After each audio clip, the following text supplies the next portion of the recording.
Coming up on this episode of Strong Place. How do I get myself out of this kind of negative cycle? And it was really learning you have to confront and deal with the issues that are at hand. I was someone that had always internalized, and I thought I could always just internalize, and it kind of built up like a shaken can of pop, and you put it in the freezer. Well, when it explodes, it not only affects just right where the can, it affects everything. Thank you for joining us for another episode of Strong Place. I'm Io Johnson, Executive Director of Mental Health America of Central Carolina. Joining me this morning is Matt Skura. Matt began his football journey at Duke University, where he studied psychology and human development.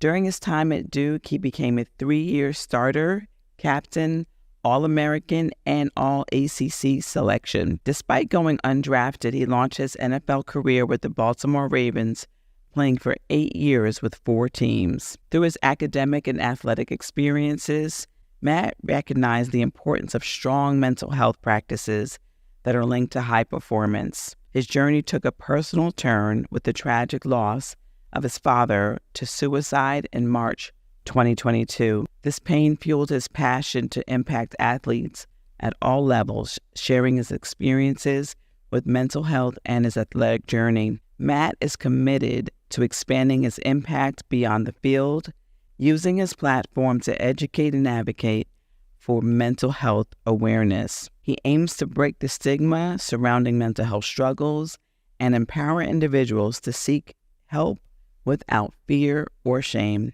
Thank you for joining us this morning on Strong Place, Matt. Thank you. This has been awesome. I really appreciate it. We got a chance to get to know each other a little bit a couple of weeks ago, and really inspired by your story. And, I just want to obviously start by, expressing my, sympathy and condolences for the loss of your father. I know that was a really hard moment and continues to be a healing moment for your family. I want to start by just talking about your own personal mental health story and whether or not it began before you lost your father, or is that when your journey began? So, could you share with us your mental health story? Yeah, my story really comes in twofold.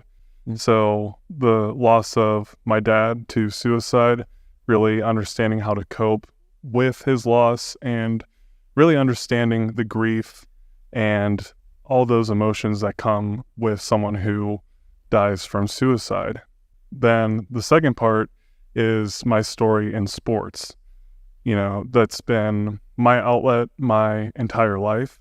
And it was really put on stage when I went to college at Duke, and then even more at the professional level. So really understanding how to deal with the internal and external expectations on myself, the standards that I hold myself to, the coaches, the organization. So I really started my journey there in the sports performance world, and it really all came together with my dad's passing. So when you were talking about like your journey starting in that sports performance world, I know several coaches and athletes in high school, right? You didn't grow up in the South, right? No. Right. So I know like in the South, like Friday night football, Friday night lights, sports is a big thing, especially football. And so that pressure can start early, even prior to getting to college. Do you feel like the pressure of performing at a high level started at Duke or when you were in high school? In high school, it was definitely that just young, naive, very, just eager to play for your hometown, play in front of all your friends and family. I'm from Ohio, so Friday nights are also huge. Like that was always what we looked forward to in the fall. And I think it really started to grow more while I was in college, understanding like, okay, this is now more of a business. There's recruiting cycles that happen. So people are going to try to replace you every year and really having to prove your value and worth every single season. And at Duke, it was really a great environment. My coach my head coach really fostered teamwork, being selfless, discipline, perseverance. So that environment was just awesome, where we were all really building each other up. And then in the professional sense, it's your livelihood. It's how you're providing for your family, and the pressures of social media, the pressures within the organization, dealing with all of that. That's when you really, at least for me, started to see, okay, wow, there's a lot more to deal with than just going to school and then kind of going to football practice and that kind of it being it. When did you begin to think about making football your livelihood? Did that start in Duke? Like, was it towards the beginning of your college career? You're captain, you're a starter, you're All-American. Did it seem like a natural progression at that point? Or like, how did you make that decision? Yeah, I think it really started when I was a little kid. I have pictures of me when I was 4 or 5 years old in full NFL team outfits and helmets, and always wanted to wear jerseys. And that's where the dream started. Mm-hmm. But really where kind of the rubber met the road is in college at Duke. And when I was starting to really get playing time, then getting into that starting role, and we had some really great teams when I was there at Duke. Mm-hmm. So that built that confidence even more to be like, okay, I know I can play at the next level, and just continuing to find ways to get better. And it's always just kind of chasing that perfection and, okay, what can I do better? What's the next? And so that was just kind of that natural progression, like seeing I was able to play well on the field, and then saying to myself, okay, let's take it to the next level because this is my dream. You said something interesting. You said chasing that perfection. And I know from personal experience, when you start chasing that perfection, that it starts to take its toll slowly and probably sometimes silently on your mental health. Do you feel like that was your experience, or were you kind of always like prone for it? Like, were you developed to handle that pressure and so it didn't bother you as much? Yeah, I think it was a little bit of both. You understand with sports, there's going to be good days and going to be bad days. And also at the same time, I am just like perfectionist, and I do throw myself so much into that world. You know, you don't realize now that I've been removed from football a little bit, how much I was thinking about football. And it's not even when I was in the season. In the season, I was so much into football. I was almost like in a flow state for 8 months, Mm-hmm. where like I could handle, football and then be home and be present with my wife. But it was really the off seasons where I would go back and replay games in my head and be like, okay, I could have done this better. And you start thinking about things that happened 5-6 months ago that you're like, okay, how can I prepare for that this next season? Right. So I really figured out that I was thinking about football every 10-15 minutes during a day, just all day, every day, thinking about how can I get better, because that's what it really demanded as well. And you always are trying to find ways like, okay, I was great this season, but everyone's going to see that on film. What can I change about my game to make it a different approach? So that's just where it kind of builds upon itself. And also just being able to deal with that adversity and just kind of having that mindset of like, okay, this didn't work. Let's try something else. Let's try to pivot. And sometimes it's easier said than done.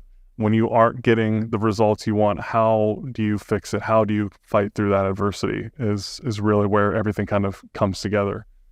I feel like when you're like kind of constantly going through that motion of how do I get better, it does make us better, right, at what we do, but it can also take its toll.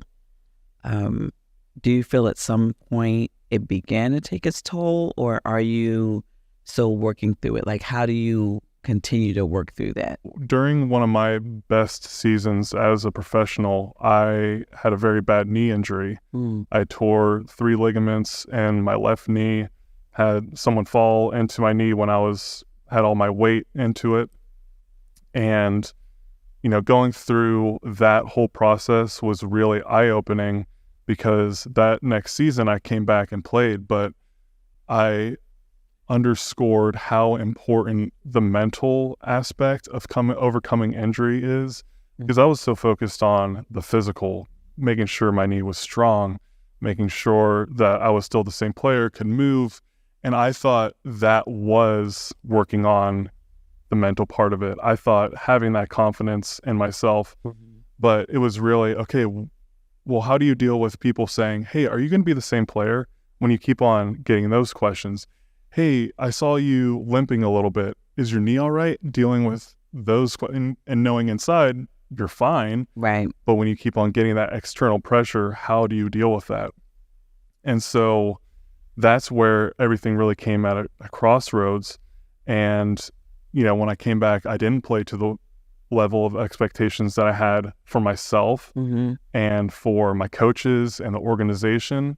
And it really just kept on snowballing, and being able to kind of pull yourself out of that situation and figure out, okay, how do I get myself out of this kind of negative cycle? And it was really learning you have to confront and deal with the issues that are at hand. I was someone that had always internalized, and I thought I could always just internalize, and it kind of built up like a shaken can of pop, and you put it in the freezer. Well, when it explodes, it not only affects just right where the can, it affects everything. And so that's kind of where I felt things had gone in the wrong direction. It impacted life at home, it impacted my professional career. And so really understanding, okay, this is how these external pressures can affect us, and you need to be able to express that, and being able to talk with people and have people understand what you're going through. At that point, do you go into therapy, or do you start implementing some self-care measures to handle it?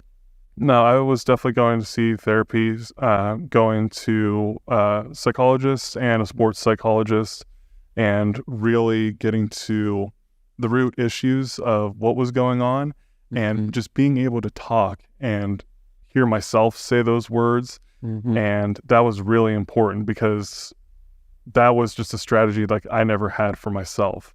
I internalize, I'm more introverted, and so speaking on my emotions and what I was going through was very difficult, but it showed that it was such an important exercise that it felt so much better to alleviate that pressure. When you and I talked a couple of weeks ago, we shared about both being passionate about men's mental health, and you just said something that struck me about holding everything in. Do you think that is kind of a common theme with men, and maybe one of the reasons why men tend to not tend to their mental health as much as they should?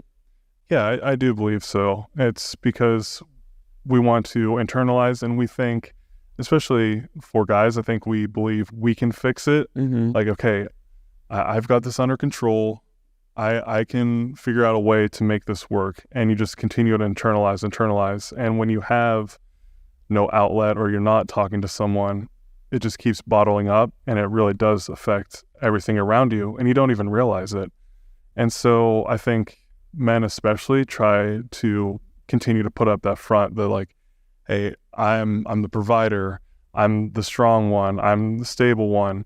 And not only just in my family, but in my mental health as well. Oh, look, everything's stable there, everything's fine, just to make it look okay. And that's where a lot of men struggle. A couple of years ago, you lost your dad to suicide.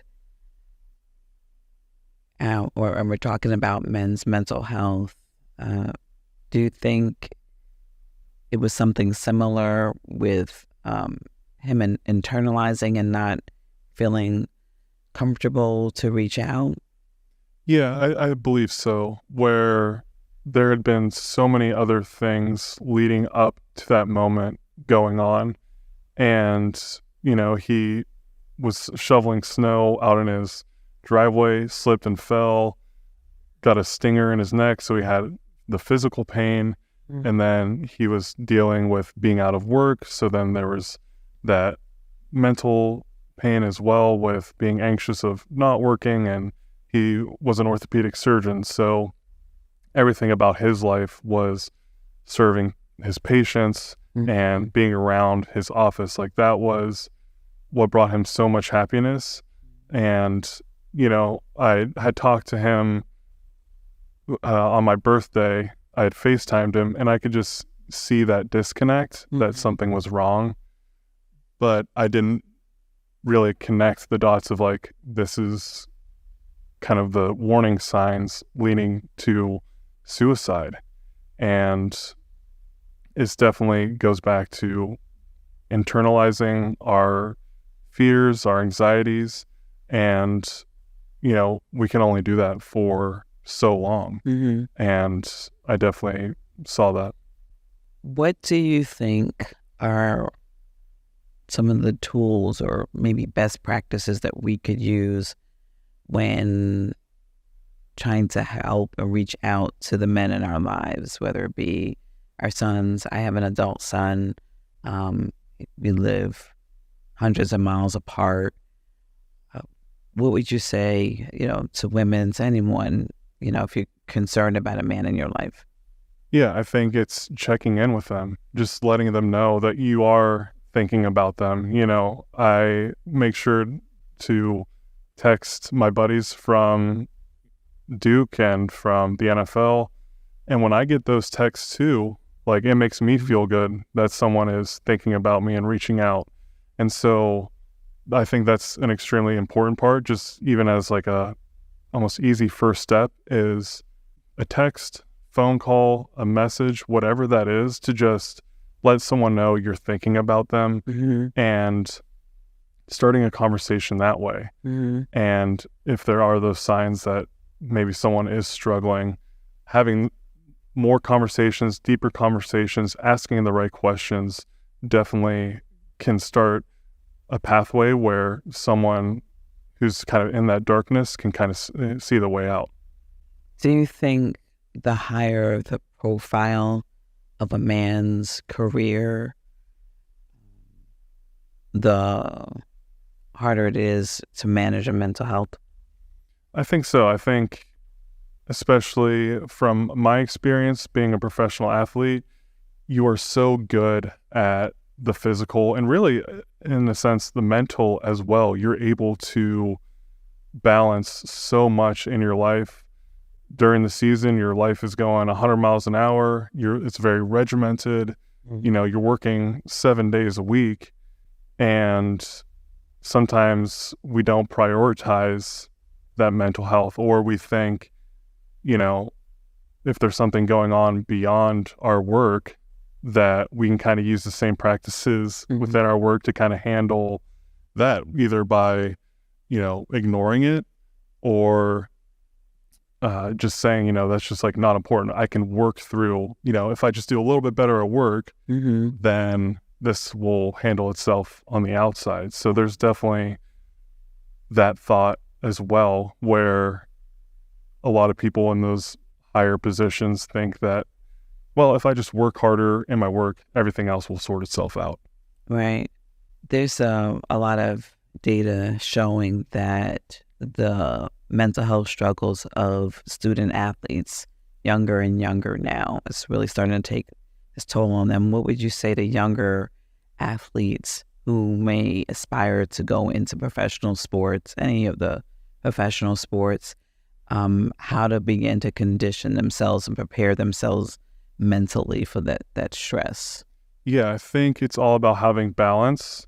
You know, the game now with college sports is way different from even when I was in college. You know, you have NIL, you have social media, you have so many external factors that play a part in, you know, their lives, and they got school, and then they have the physical with their sport. So it's really having that balance of time management, what are healthy outlets that can help you kind of calm down and center yourself. For example, what works best for me is I like to visualize. I like to write my thoughts down. So that preparation piece and breathing techniques. So those are 3 things that on a practical basis I use daily. And it's the same thing that I carry with me for coping with my dad's loss. It's visualizing my dad, him and I together, all the memories we had, him coming to my football games when I was little, him going fishing with me, doing all those fun things. The same with the breathing techniques when I'm feeling that immense amount of grief, the guilt, the anger, shame, all those things. It's just being present in that moment, having a few deep breaths, and then being able to feel those emotions in that moment, and then being able to move forward. And in preparation, it's the same thing when I would write my notes for getting ready for an opponent.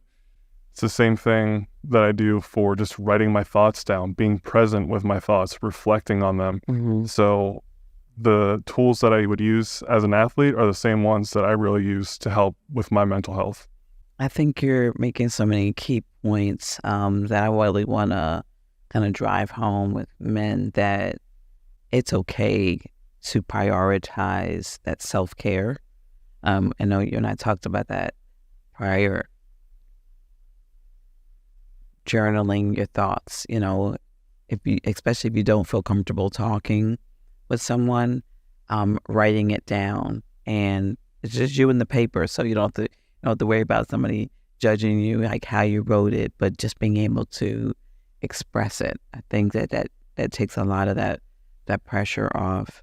I'm wondering, I don't have any data around this, but I'm just thinking, I have several young athletes, that are like extended family, really good, playing at a really high level.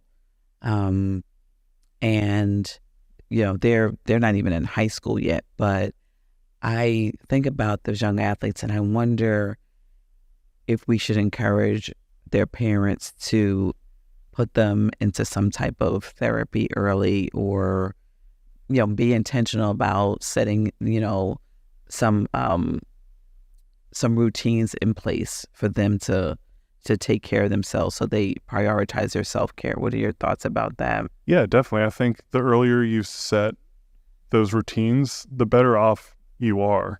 And having that healthy relationship with your sport, because you want to be the best and you want to show everyone how good you are. But at the same time, that does take a toll too. And if you're starting those practices young, it's going to carry you through the rest of your life. And beyond sports as well, having that strong foundation will definitely help. And it's important for young kids and adults as well. Right. Because I think my son played football young and blew his knee out his senior year of high school. And I remember it being really tough for him, because I think he blew it out. It was either a scrimmage or practice right before the season started.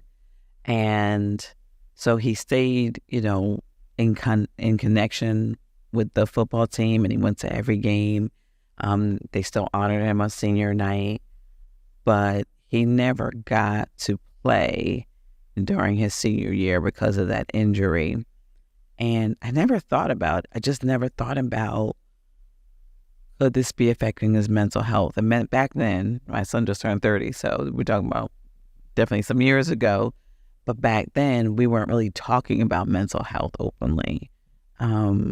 So, recently I encouraged him to go to therapy, because I think those disappointments in life, and you mentioned guilt, anger, shame, and I know that some of that could be tied into losing your dad and how you lost your dad, but I would imagine it could be tied to sports too, right? To football.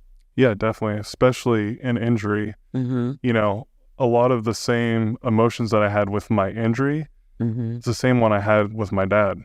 You know, why is this happening to me? If I would have just done one thing different, it would have made all the difference. Would I be in this surgery room right now if I was 2 inches different? Right. Would I be grieving the loss of my dad if I had one more conversation, or if I would have gotten to the resources that he really needed? You know, so there are definitely parallels in those two spaces, and you don't realize those parallels until you go through them, and realizing like, okay, I can kind of use how I went through this in sports to how I go through this personally. And it's definitely important to prioritize your mental health because it's a traumatic event going through an injury, like when you're in your sport, especially in a time where like it's your senior year of high school and you lose that year. And even though you're still around the team, you're not really doing ultimately what you wanted to do. Right. And so there is that grieving, and it is definitely important to work through that and talk about it. Right. Right. And I don't think that we talk enough about the different pathways of grief. Like you said, you know, I never thought about the fact that my son may have been grieving losing his senior year of high school, and, you know, playing football. He started playing, I think he was like 8 or 9, you know, and in rec leagues. And so to do all that work and then feel like something being taken from you. And so that's a form of grief. And I look back on it, and I think now, just even us having this conversation, like, what ways could I have supported him better? He never really talked about it.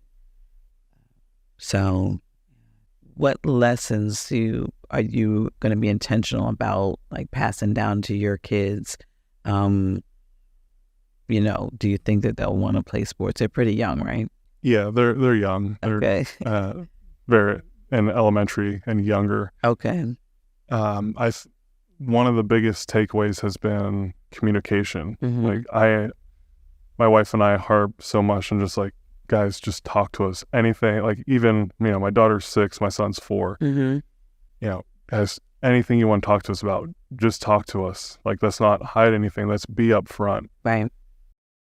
Because I felt like that happened in my family, is like we all internalized.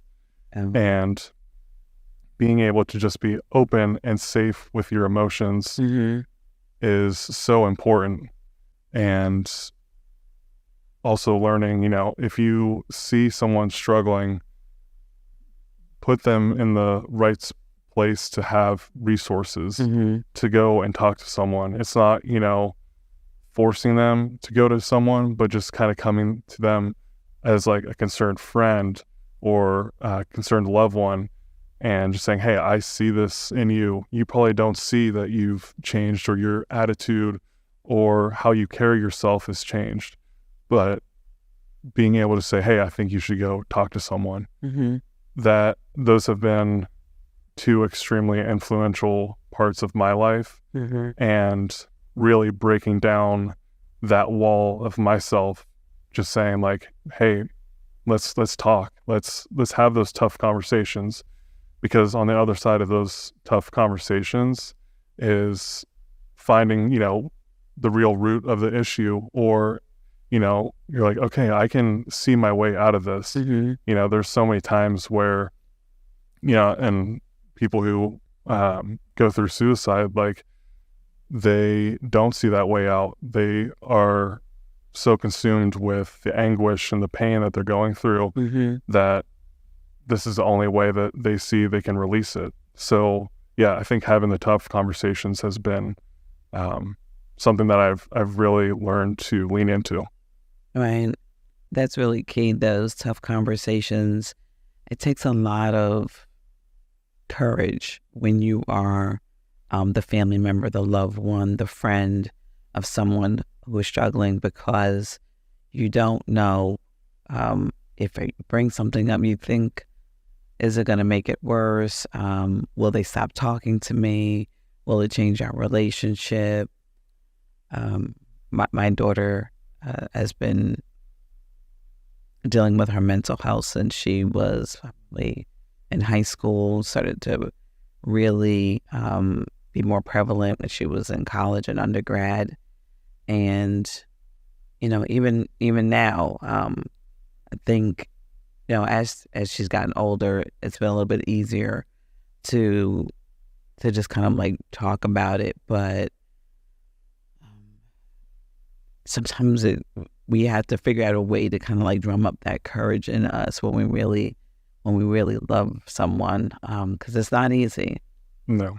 I know that you and your family have taken some different steps to honor your dad. Tell us about what are you doing to honor your dad's memory? Yeah, so when he had passed away, I had gotten signed by the Los Angeles Rams that upcoming season. Mm-hmm.